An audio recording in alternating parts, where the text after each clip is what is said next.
আপনি যে শহরে বেড়ে উঠেছেন, আজ থেকে 30 বছর আগে ওই শহরে যে কজন ডাক্তার ছিল, এখন ঠিক ওই একই শহরে তার চাইতে বেশি সংখ্যক হাসপাতাল আছে। লোক সংখ্যা বেড়েছে কয় গুণ? 2 গুণ, 3 গুণ, 4 গুণ, 5 গুণ, 6 গুণ, 10 গুণ। ডাক্তার তো বেড়েছে 50 গুণ।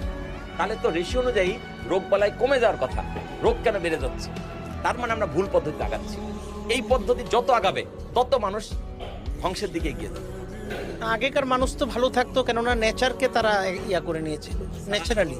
এখন তো নেচার থেকে আমরা দূরে সরে গেছি। শুনে অবাক হবেন, এই যে স্বাস্থ্য খাতের এই দুর্দশা, এর সূত্রপাত কৃষিবিদদের হাতে। ইয়েস, আই রিপিট, কৃষিবিদরা আমাদের দেশটাকে ধ্বংস করছে। কৃষি যতদিন কৃষকের হাতে ছিল ততদিন পর্যন্ত ছিল নিরাপদ। যখনই কৃষিবিদের নামে ডিগ্রিধারীরা এখানে নাক গলালো, তখন তো ঝামেলা শুরু।